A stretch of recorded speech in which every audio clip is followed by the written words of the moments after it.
time has finally come. I'm here today to announce that I'm going to retire from the game of ice hockey. One thing's for sure, I won't be able to second guess myself. I really tried, and I tried, and I tried. And I'm really sure about my decision this time.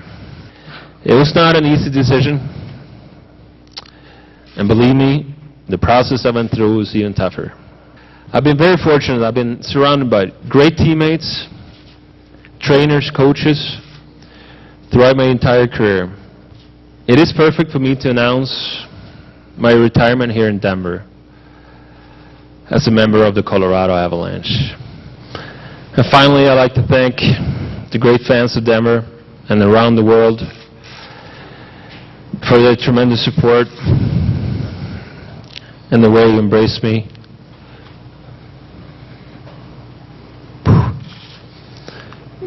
The way you embraced me from the beginning.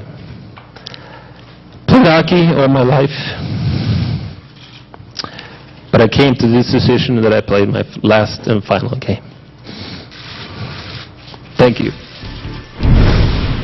He holds himself to such a high standard. It's amazing and shocking and disappointing, certainly, for a Colorado fan base that was at home tonight waiting for their team with Forsberg in the mix to play Calgary. But you just knew when you heard him speak, he wasn't at a level where he wanted to be putting himself in front of those fans that have cheered for him at such a different level all those years ago. There are often moments in sports, specifically hockey, the sport that we love and cover, that can stop you in your tracks and make you think, what was I missing all along the way here? And we were certainly... Well, I'll speak on my behalf, saying that I was very disappointed to hear the news out of Denver today that Peter Forsberg was retiring, but I think I was more stunned along with that because we just spoke to him on the fly after his first game on Friday night. So what was your feeling with Peter Forsberg's announcement today? I was really stunned by it, and let me just preface it this way. I think initially, I give Peter Forsberg the world of credit. To go through all of the surgeries that he did, to just have another chance at playing in the National Hockey League, that speaks to his character, that speaks to his commitment and his toughness, mental toughness, physical, emotional, you name it. And he worked extremely hard to get back. He put himself in a position to get back. But Duffer, you talked about being surprised. I'm as surprised as you are because I've spoken to some members in the Avalanche organization. They were raving about how good he is. They're raving about how fit he is. They were so excited about it. And then this news comes. Also, I've spoken to some other players in the league, and the interesting thing is a couple of the players that I've spoken to were excited to get a chance to play against him because he was their favorite player growing up. Right. Guys literally, and I can't name, but they literally have his posters, and a couple guys said that they wouldn't have minded getting his stick from the trainer if and or when they got a chance to play against the Avs. So that just goes to show you how well respected he was, and yeah, how this really caught us by surprise. I get that people are going to make the natural comparison to Brett Favre because it's on again, off again. You know what? I have to say this. No, it's not. No, okay, yeah, you explain. No, explain to me why, because I'm pretty sure it's the same reasoning that I have. Why is it not anywhere close to the same situation? Well, first of all, from Peter Forsberg wants to play, and he wants to play for all the right reasons. Again, he's put himself through multiple, almost double digits of surgeries just to be able to play with absolutely no sideshow, with no negative press, only in the hopes of wanting to play again.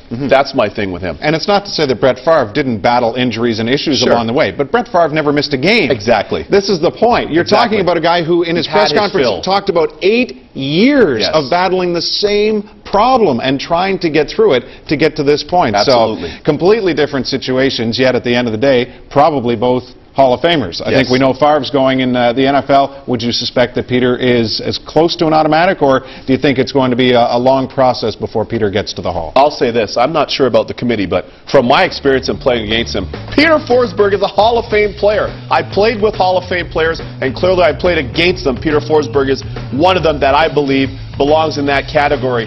The way that he played the game, the uniqueness to his game. You hear how many players now, present players in past, say he was their favorite player. That should tell you, if a guy of his stature was your favorite player, I mean, he's unique.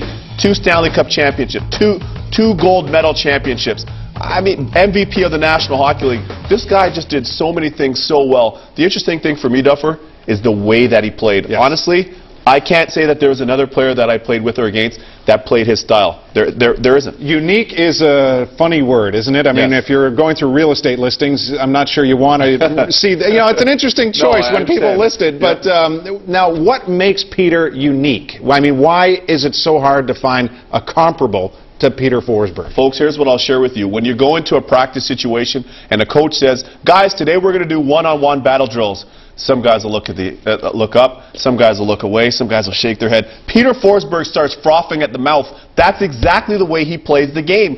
Hard. He loves the one-on-one confrontations. He loves the battle. Aside from the skill set and being able to make plays off the rush, Duffer, this guy engaged in the battle, would love to go down.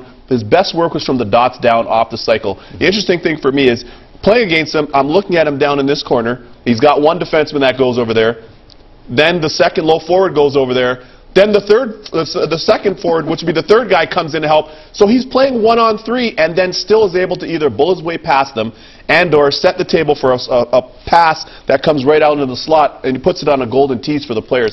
Very, very tough way to play. It's not a well-kept statistic in hockey, time of possession, but Peter probably held on to the puck more than most players in the course of his career, right? Puck on a string, Velcro, and the ability just to spin off defenders. And, I mean, guys, like, you have to understand, he was able to beat three-man coverage. Not very many guys could do that. Well, we certainly appreciate the effort, and disappointing to be sure that the folks in Denver don't get to see him tonight for one last time, but they know what they saw over the course of what should be a Hall of Fame career.